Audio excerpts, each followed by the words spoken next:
I think Arteta is fully committed and thinks the team is good enough to push for the top four, okay, maybe the top five. And I think they've got the quality. I think, you know, they've lost games where they probably should have won. They've grinded results out when they should have lost the game.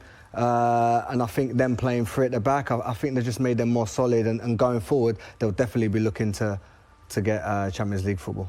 Yeah, playing three at the back for Arsenal has been something that's worked for them. Why does it work, Jamie? Because I don't think they've got two good enough defenders to play in a back four, Kelly. I must admit, I still don't trust this back three. You know, Mustafi, Luiz and Kolasinac together.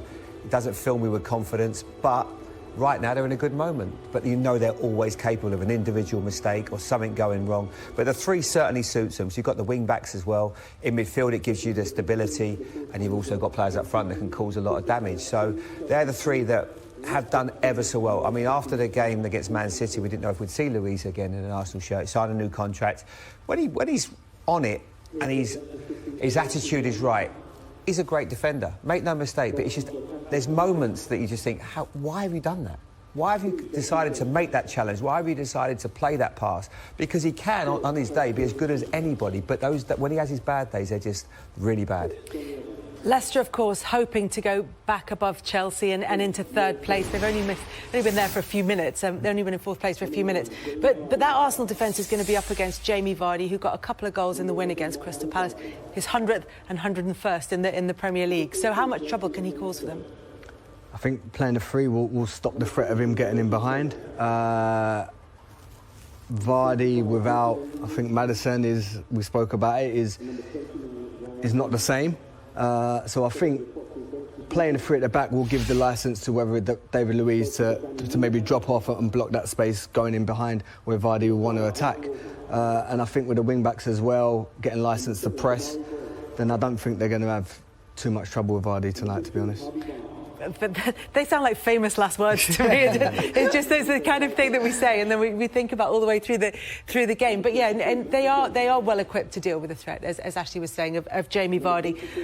For Leicester, it looks as though they're going to be matching Arsenal. Yeah, they did it. They came like after they got an injury to Chilwell. It looked like they went to a back three in that game, and today there's no doubt they will. You know, they look at the players they've got. You know, Bennett, Soyuncu, and Evans. They will certainly play with a back three. But because they've been so used to playing before, I know he adapts as a manager, Brendan Rodgers, but Arsenal are doing it well at the moment. They understand it. They understand the distances. It can make a bit of a difference as well. I agree with you.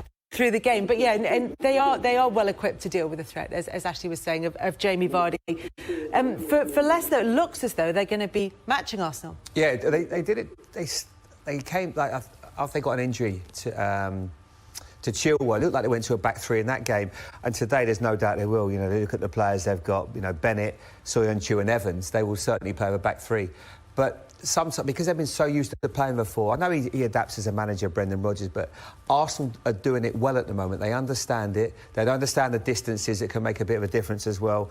I agree with you. Maddison's a huge loss as well for Leicester today, but Iheanacho looked very sharp in that game, and Vardy, and especially that back three, as I say. You never know. This is going to be a good game. It's such a big one now because of Chelsea winning. On the bench, I mean, Eddie Nketiah has done really well. You know, unlucky not to play today, but I get why he's not playing, because you're going to freshen it up. And I think certainly at home, he probably feels that you've got Aubameyang and Lacazette together. That's what you want. I mean, but he's not. I mean, just looking at that bench, I mean, he's left out Guendouzi again today. No Ozil. I'm not sure if he's injured. He's not afraid to make big decisions. And as a manager, you know, young manager Arteta, and he worked with Ozil, I think, as well. He played alongside him, didn't he? He's not afraid. And I admire him for that. Do you like Aubameyang and Lacazette together? Yeah, Lacazette reminds me of, you know, an Ian Wright type of striker, and I think they've got that connection, they've got that understanding together. With Saka on the other side, I think them three are very, very dangerous. So it's about Leicester trying to stop the service to them three. Yeah, and we talked about how Arsenal have stepped up and trying to nullify the threat of Jamie Vardy. Do Leicester have what it takes to nullify Arsenal's threat, Jamie? Yeah, I mean, I like Johnny Evans. He's been such a good signing for Leicester. Soyuncu as well, got great pace. And it's just, as I say, when you don't play three at the back all the time, it does make it slightly difficult for you, because the distances you've got to cover. But Brendan Rodgers would have looked at this Arsenal side and think that's the best way of getting success here as well. I think it probably suits James Justin as well. In terms of getting forward, defensively he's not quite as good, but as an attacking wing back, he offers you a lot as well. So it's going to be, in terms of how they both set up, it's going to be interesting who settles down best really in the first of all. So it takes Johnny Evans on, and Johnny Evans, I was wondering when we were going to get to him. him. It's not. Yeah, but no, I feel for him. Listen, I think he wants to show him back on his left side. He's trying to read it, and he just falls over. And he actually looks round for a divot that's not there. You just sometimes just got to hold your hands up. You've been done by a great piece of skill. But Ceballos has been instrumental in everything they've done. We saw glimpses when he first came to Arsenal. I thought he's going to be the real deal. Then he struggled under Emery, got left out of the team. But right now, he's the man in form, and he's making them tick in that midfield area. That was a De Bruyne-esque pass. It really was quality.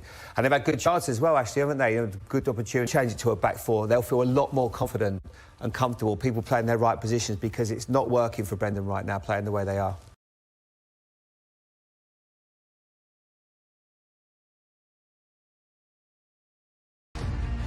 And this is what it means to the table. Chelsea are up into third. They go above Leicester. They are 1 point clear of them. Arsenal stay in seventh. The gap between them and Manchester United, fifth, remember, could mean Champions League qualification is 5 points.